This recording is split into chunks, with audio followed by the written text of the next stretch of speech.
Lucas Music. Lucas Music.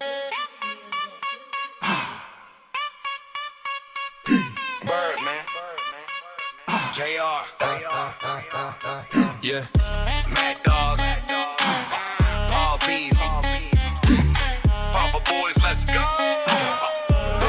Lucas Music. Sua mai, fale o latia, kule mai, tama sa moa moi lea ua o mai. Lea ua koe o mai fo I kama, koe asia fo I lunga o le vasa, e pei o nga moni mawinga I le la kausanga, o kama whai ai le sao lea fio anga, o sa ungi lau foi, Poki I le ki o le moto a kama, pupula o maka kafe koko o wala ai tai foi Pava, I lo ua ngana. Sua mai, fale o latia, kule mai, tama sa moa moni lea ua o mai. Low lava se I o wha amakala, kama sa moa mongi lea ua o mai, e whai songa sao, e whainga ka o e kukuila mamangua, I lau nei tua, fale o latia rongi loa, nawa e sila fia ma e loa, le kako ngukula I mai loa hau kama whangau, ua ready for a war. Sua mai, fale o latia, kule mai, tama sa moa moni lea ua o mai.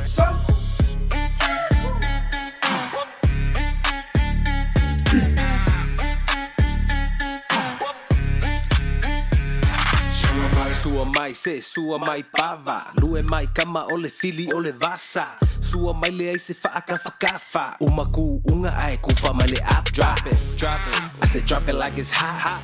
P-Town, yeah, we coming in hot.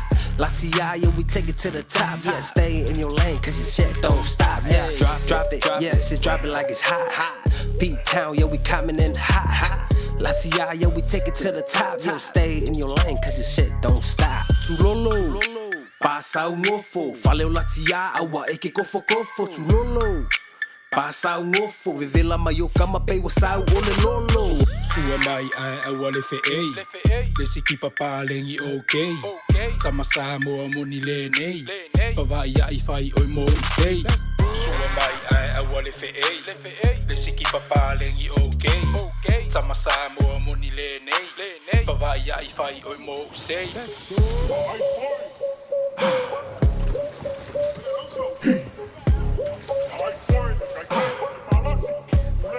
Le fale o latina le wa koe o mai, wa vevela ata koe ua sua mai le kai, le kapakengi ngale ua kula I mai, awa le vavea sole le I kai, le fale o latia sole ngale wa mamulu, le au va konge mai o le se fulu, va maonge mai awa le koluku, fili va aloa mai mo awa fufusu,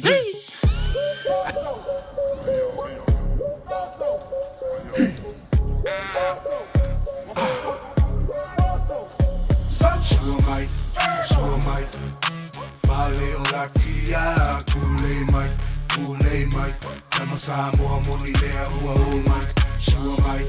Sua mai, fale o latia, kule mai, tama sa moa moni lea ua o mai.